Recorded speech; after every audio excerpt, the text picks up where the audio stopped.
जय हिंद। स्वागत आप सभी का लाइव टाइम्स पर। बिहार के चुनाव में खून बह चुका है। चुनाव प्रचार में बंदूकें एक बार फिर गरज उठी हैं। अब सवाल यह है कि क्या मोकामा में जो कुछ हुआ, छोटे सरकार पर जो कलंक लगा, एक बार फिर से एफआईआर तक दर्ज हो गई है। यह सुशासन बाबू यानी नीतीश कुमार के चुनावी नैरेटिव को पूरी तरह से पलट कर रख देगा। क्या एनडीए के चुनावी नैरेटिव को, उसके एंगल को पूरी तरह से बदल कर रख देगा? यह घटना छोटी नहीं है और सिर्फ ये बातें नहीं हैं, बल्कि बाकायदा एफआईआर दर्ज हो चुकी है अनंत सिंह के खिलाफ मोकामा की घटना के बाद। न सिर्फ उनके खिलाफ, बल्कि उनके दो पोतों के खिलाफ, अन्यों के खिलाफ, कई अज्ञातों के खिलाफ। और हर एक आवाज जो आरोप के इस वक्त उठ रहे हैं मोकामा में, वो सब में अनंत सिंह ही सुनाई दे रहे हैं। इतिहास भी उनका पुराना रहा है। 28 से ज्यादा संगीन मामले उनके खिलाफ दर्ज रहे हैं। और ठीक चुनाव से कुछ महीने पहले सोनू मोनू गोलीकांड के बाद वो जेल से जमानत पर छूट कर आए हैं।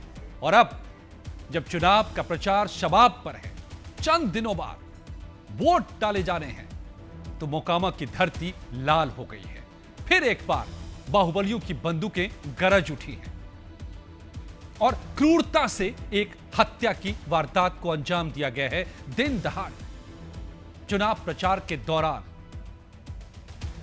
तो फिर क्या यह पूरे इलेक्शन को, नैरेटिव को बदलने का मादा रहता है? यह घटना क्या बिहार के चुनावी माहौल को पलट सकता है? मैं ऐसा क्यों कह रहा हूं, इसको समझिए।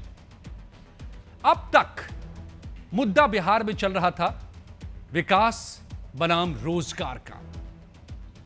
एनडीए सरकार का दावा था कि हमने 20 सालों में बिहार में विकास दिया है। तो तेजस्वी का वार था कि आपने विकास दिया तो रोजगार क्यों नहीं है, पलायन क्यों है, हम घर घर को रोजगार देंगे, सरकारी नौकरी देंगे। पूरी बहस विकास बनाम रोजगार पर केंद्रित थी। यह बड़ा ही सुकून देने वाला था। ये बिहार में एजेंडा अब डेवलपमेंट बन चुका है।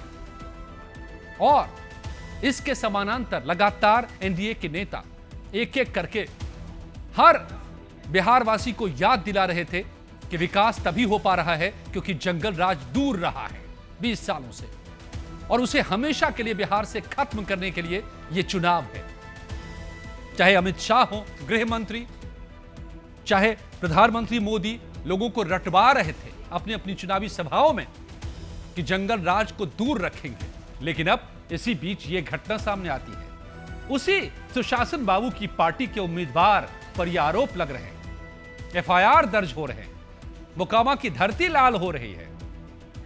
तो क्या उस नैरेटिव को, जहां पर विकास और रोजगार की बातें हो रही थी, पलायन की बातें हो रही थी, फैक्ट्रीज लगाने की बातें हो रही थी, घर घर नौकरी देने की बातें हो रही थी, 1 करोड़ 2.5 करोड़ नौकरी की बात हो रही थी, वहां पर अब जंगल राज जो याद दिलाया जा रहा था, उसके अगेंस्ट अब सीधा सीधा विपक्ष के पास बड़ा हथियार है कि ये आपके प्रत्याशी अगर खून बहा रहे हैं, जो आरोप लग रहे हैं, तो आप किस मुंह से जंगल राज की याद दिला रहे हैं?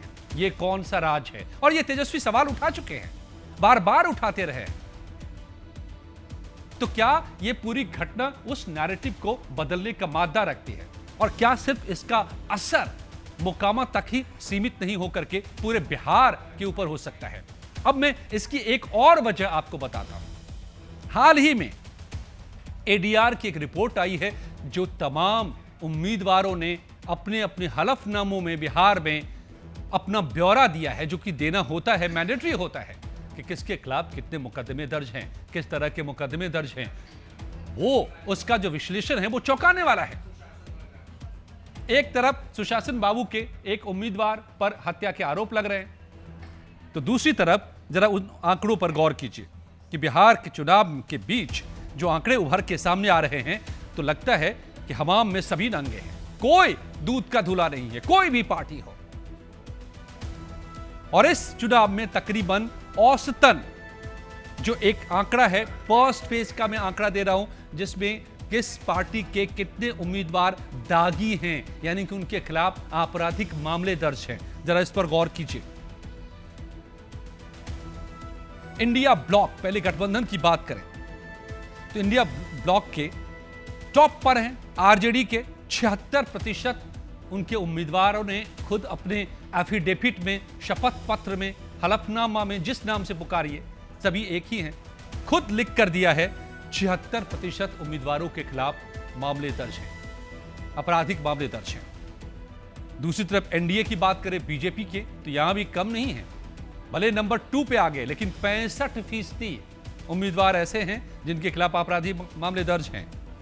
कांग्रेस, यहां भी 65% उम्मीदवारों के खिलाफ मामले दर्ज हैं। जेडीयू, जिनके एक उम्मीदवार के खिलाफ मोकामा को रक्त रंजित करने के आरोप लगे हैं, एफआईआर दर्ज हो चुके हैं, जांच शुरू हो चुकी है उनके। हालांकि कुल आंकड़ों में जरूर कमी है, 39% उम्मीदवारों के खिलाफ आपराधिक मामले दर्ज हैं।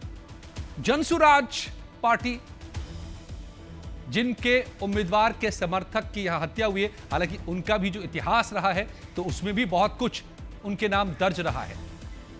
और जनसुराज पार्टी के भी 44% जो फर्स्ट फेज में कैंडिडेट हैं, उनमें से 44% के खिलाफ आपराधिक मामले दर्ज हैं। क्या कहानी बता रही है कि क्या बिहार में बिना बंदूक गर्जे, बिना मिट्टी लाल हुए सत्ता की सीढ़ी चढ़ी नहीं जा सकती क्या? हर पार्टी को ऐसे तत्वों का, बाहुबलियों का, आपराधिक पृष्ठभूमि के लोगों का, डर का, खौफ का, बंदूकों का सहारा लेना ही पड़ता है क्या? कोई भी पार्टी हो, हर पार्टी में अगर इतनी तादाद में इतने आरोप लगे हों तो फिर इसके क्या मायने हो जाते हैं? और कौन किसको जंगल राज कहकर पुकारे, कौन कितना दूध का धुला है?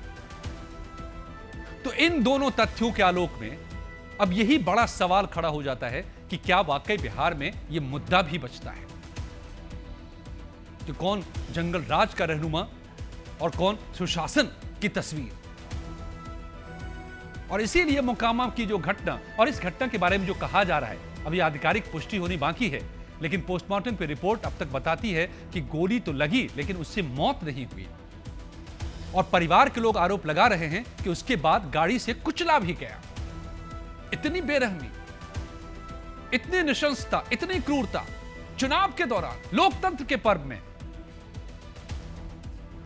यह कहां से आ रही है? इसको कौन पाल रहा है? कौन इसकी सरपरस्ती कर रहा है? कौन बिहार को बदनुमा बना रहा है?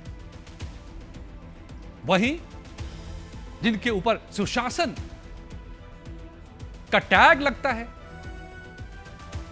कैसे ऐसे लोगों को टिकट बांटे जा रहे हैं और हर पार्टी ऐसे लोगों को टिकट बांट रही है? और सबसे बड़ा सवाल तो चुनने वालों पर भी है कि आप ऐसों को चुनते कैसे हैं? तो सवाल फिर यह भी खड़ा होता है कि ऐसे माहौल में, इस रक्त रंजित धरती पर जब वोट डालेंगे मतदाता, तो क्या वो खौफ से परे होंगे?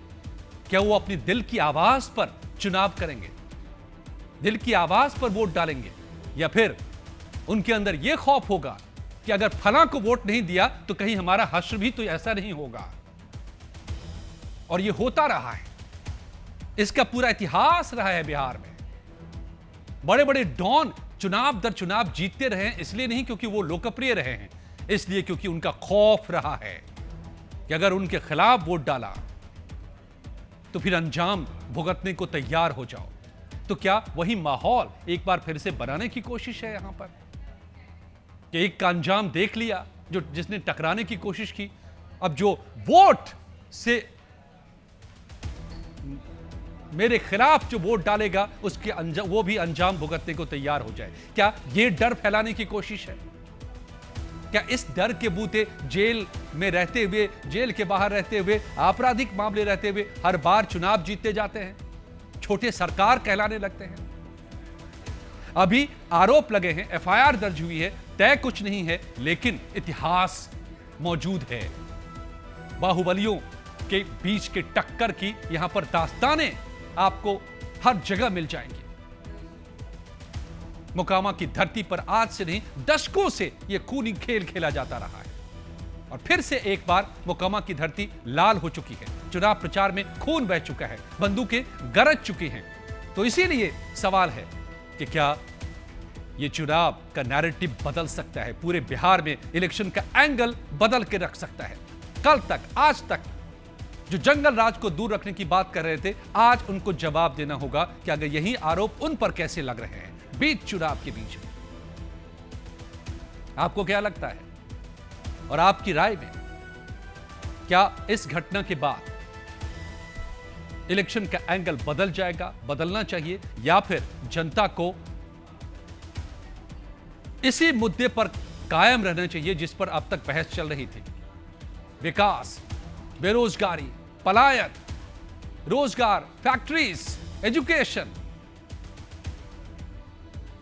आप अपनी राय हमें जरूर बताइएगा और ये वीडियो पसंद आई हो तो इसे लाइक और शेयर जरूर कीजिए। बहुत बहुत धन्यवाद।